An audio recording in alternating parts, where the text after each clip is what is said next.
O segredo para ter uma equipe com propósito.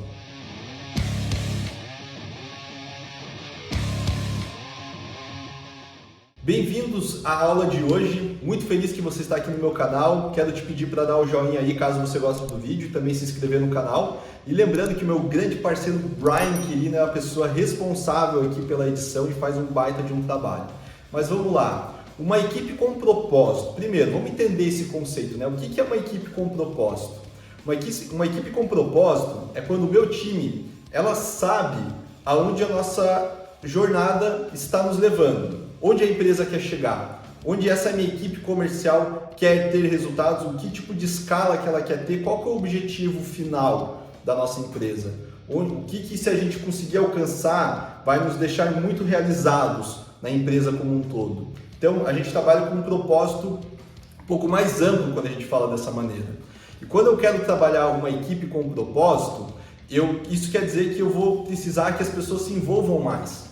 Mas é algo muito difícil, porque quando a gente fala de propósito, é algo muito pessoal para cada um. Cada um de nós tem um propósito pessoal ou profissional. Alguns ainda estão procurando o seu propósito profissional ou pessoal. Então é algo muito desafiador. Agora, quando a gente puxa isso para os negócios, para a nossa empresa, é a gente conseguir trabalhar a nossa equipe para entender mais do propósito da empresa e que eles queiram se envolver. E existem algumas maneiras que a gente pode fazer para que a nossa equipe, ou pelo menos boa parte dessas pessoas, queiram se envolver nesse propósito da empresa. E eu vou te ensinar, então vamos lá para a primeira dica. O primeiro passo para você trabalhar uma equipe com propósito é na capacitação de líderes e de equipe. Eu capacitar o meu time, eu começar a sentir que as pessoas que estão no meu time estão evoluindo, principalmente quando eu estou querendo trabalhar novas lideranças. Eu sei que minha empresa está crescendo, ela está escalando de resultado, vai abrir mais setores, vou precisar de mais líderes, então eu tenho que trazer mais pessoas para perto. E essas pessoas, não necessariamente eu preciso já ter os cargos totalmente feitos para poder trazer para perto, mas eu começo a reparar quais são as pessoas que estão mais envolvidas. Quais são aquelas pessoas que eu vejo que estão mais motivadas a trabalhar num crescimento da empresa? E essas pessoas eu já começo a ter conversas um pouco mais pessoais. Eu começo a abrir um pouco mais a visão da nossa empresa, fora aquela coisa meio ampla demais que a gente fala para todo mundo do time, né? A parte de princípios, missão e valores, beleza, isso está dentro até do site da empresa, né? Mas eu começo a mostrar para algumas pessoas específicas qual que é a nossa jornada de fato, né? Qual que é uma fase 1, fase 2, o que a gente quer ter de resultados mês após mês, semestre após semestre, e eu também já quero começar a perguntar a opinião delas. Eu quero saber o que elas acham dessa jornada, o que elas acham que pode nos impedir de chegar nessa jornada, nesse resultado final. E aí a pessoa começa a entender que ela já tem voz, que a opinião dela é importante. Não quer dizer que tudo que ela vai dar de opinião ou de sugestão a gente vai acatar, mas a gente está escutando, a gente está colocando mais pessoas para pensar nessa ideia também. Então, ela começa a se sentir mais valorizada e começa a querer ir atrás até de mais conhecimento, porque ela vai querer agregar cada vez mais. E ainda tem o fator que essa pessoa pode crescer como líder dentro da empresa. Então, não necessariamente eu preciso ter esses cargos prontos, mas eu já posso ter pessoas de confiança e pedir a visão delas a respeito de onde a gente está chegando. Isso é muito importante para elas. Aí elas começam a entender que fazem parte de verdade, de decisões, de ideias, de brainstorming, e elas, quem sabe, vão querer se dedicar ainda mais dentro da empresa. Então essa capacitação ela é fundamental. Segundo passo, aprendizado constante. Isso não é só para líderes, isso é para a empresa como um todo. O mais rápido que eu posso colocar treinamentos, palestras, livros, ensinamentos, cursos, o que eu puder dentro da minha empresa e começo a ter essa cultura de aprendizado, vai ser melhor da gente ter uma equipe com propósito. As pessoas começam a entender que aqui dentro da empresa, elas não necessariamente vão trabalhar e fazer as suas funções normais, mas elas estão evoluindo como profissionais. Elas estão vendo que antes delas começarem a trabalhar aqui na minha empresa, e hoje, 3, 6 ou 1 ano depois, ela se sente evoluída, ela vê que cresceu, que ela está mais inteligente sobre negócios, ela está mais inteligente em relação à função dela, às vezes até não só da função dela, mas como trabalhar em equipe, como se comunicar, como negociar com o cliente, ela se sente mais evoluída. E isso só dá para fazer se eu coloco aquela sementinha do aprendizado de treinamentos constante dentro da minha equipe. Agora, se eu somente pedir e falar, olha, seria legal você ler esse livro, seria legal você assistir esse vídeo, fazer aquele curso, provavelmente não vai dar muito certo, porque a gente já tem uma deficiência na nossa cultura empresarial, que é uma baixa porcentagem de funcionários que corre atrás de mais conhecimento, fora aqueles que eu peço para a pessoa fazer, né? Que eu coloco na minha rotina para a pessoa fazer, aliás. Então, quando eu coloco algumas datas, que é a data da gente afiar o machado, é a data da gente treinar, da gente fazer um curso, de a gente ir em algum evento, aprender mais, as pessoas entendem que a gente sempre está querendo evoluir e elas começam a replicar isso. Elas começam a trabalhar com mais propósito também, porque elas gostam da evolução que elas têm e muitas vezes elas vão começar a entender o quanto mais elas evoluírem aqui dentro, vai ser melhor para o propósito pessoal dela, ou vai ser melhor para o propósito profissional dela no futuro.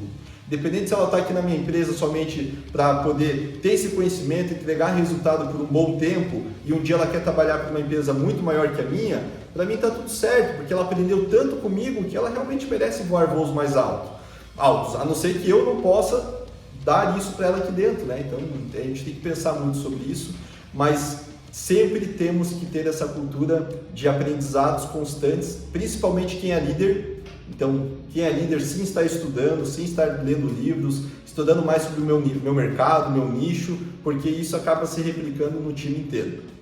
Terceiro passo, abandone as decisões unilaterais.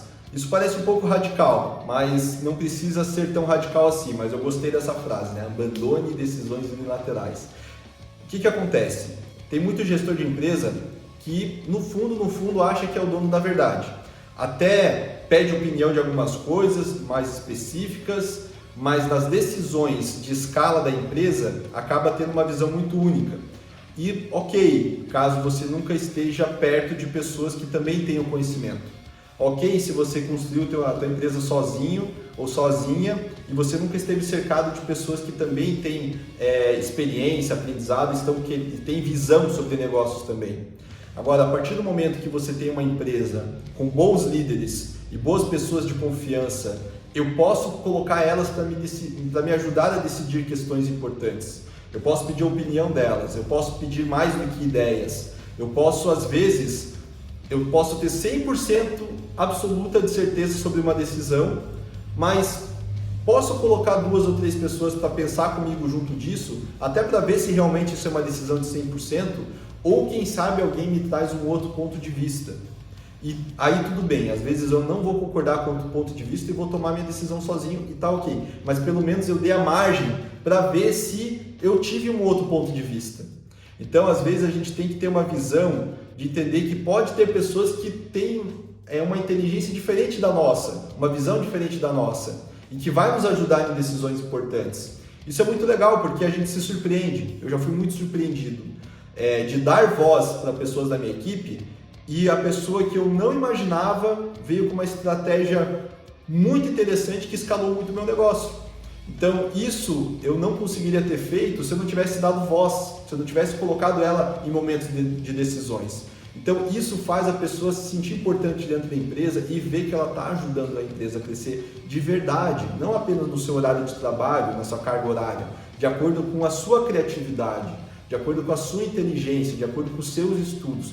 Isso faz a pessoa ser movida muito pelo seu propósito. Então isso é bem interessante, é uma das coisas mais importantes, a gente não tomar 100% de decisões unilaterais. E o último passo é para você escutar mais e ser proativo de perguntar como está a sua equipe de verdade. Ficou longo, né? Mas se resume em você escutar mais e perguntar mais a respeito da tua equipe. A gente acaba entrando numa rotina de perguntar para as pessoas que trabalham com a gente como elas estão. É uma pergunta muito automática. E aí, tá tudo bem? Tá tudo certo com você? Beleza. Mas são perguntas legais, interessantes, mostra que a gente está preocupado, né? Mas são perguntas que as pessoas, até por cultura, respondem no automático. E a resposta na automática é aquela resposta de sim, tá tudo bem com você, ah, sim, tudo certo. E acaba entrando num papo furado aí sobre o tempo, sobre a semana, sobre qualquer coisa, né? A gente escutar mais é a gente fazer perguntas melhores, a gente querer saber de verdade como é que tá as pessoas que trabalham com a gente. Então, eu separar um tempo de qualidade com algumas pessoas do meu time, sentar com elas e perguntar olho no olho. E aí, fulano, me fala um pouco da sua vida, como é que está a tua carreira, o que você está sentindo aqui dentro da empresa, onde é que você quer chegar, como é que está a tua vida pessoal, tua família, cara, tem alguma coisa que eu posso te agregar aqui dentro da empresa para você crescer mais? Cara, vamos falar do teu plano de carreira, vamos falar de algumas dificuldades que você está tendo, se abre comigo. É aquela pergunta de, cara, tá tudo bem mesmo? Pode falar comigo, me fala algumas coisas que a gente pode se ajudar. E isso às vezes acontece, pessoal, quando a gente se abre primeiro. Não dá para fazer isso com todo mundo, não estou falando para fazer isso com o time inteiro, né? Mas tem alguns pilares dentro do meu time que eu quero trazer mais para perto, então eu tenho que me abrir um pouco mais. Não quer dizer que eu vou desabafar, mas quer dizer que eu vou abrir algumas questões do que está acontecendo na empresa, alguns desafios que a gente está enfrentando, algumas preocupações, algumas pessoas que eu preciso trazer mais para perto e preciso da ajuda dela, para aí eu também perguntar como é que ela está, como é que está a carreira dela. Porque quando eu faço perguntas mais abertas, eu quero que a pessoa se expresse e eu tenho consistência em fazer esse tipo de pergunta, essas pessoas, aos poucos, elas começam a confiar mais na gente. Elas já se preparam, quem sabe eu falei hoje para o Paulo que tá tudo bem, a minha carreira tá legal, tá tudo certo, mas eu insisti um pouco mais e ficou assim. Mas na semana que vem, durante a semana, pode acontecer algum fato que faça eu querer falar um pouco mais com o Paulo. Pode ser que, não, eu vou guardar esse assunto para falar com o Paulo porque ele está me dando abertura. Ele sempre me pergunta, né, como é que está a minha vida, como é que está meu trabalho, como é que está a minha carreira, coisas que ele deveria saber, mas ele quer ouvir de mim. Então isso é muito importante. Então a gente tem uma escutativa muito maior com o nosso time. As pessoas, elas se sentem mais envolvidas quando a gente está escutando de verdade e não somente fazendo perguntas de protocolo. E pessoal, eu já trabalhei em algumas empresas, tenho certeza que vocês também, que a gente sabe quando a pessoa está fazendo perguntas de protocolo e não que ela realmente está preocupada comigo, e não que ela realmente quer saber da minha vida. Então, trabalhem isso dentro de vocês. Parem um pouco, escrevam num caderno, escrevam num bloco de notas o nome de um funcionário que você quer conversar e tenta escrever um pouco sobre a vida dessa pessoa para saber se você realmente sabe dela, né? Até para você se sentir mais curioso, saber um pouco da história do time que trabalhou com vocês. Então isso é bem interessante, porque a pessoa acaba se abrindo e acaba tendo muito mais propósito dentro da empresa. Então, pessoal, é isso. Para trabalhar uma equipe com propósito não é fácil, como eu falei lá no início, mas com esses passos aqui, quem sabe você começa a envolver mais o time e quem sabe eles vão entregar mais e vocês vão chegar nos resultados que vocês querem. Pessoal, lembra de se inscrever no canal, obrigado por me acompanhar aqui no canal, me chama no Instagram, aqui onde vocês quiserem, pra gente conversar, tamo junto, até a próxima.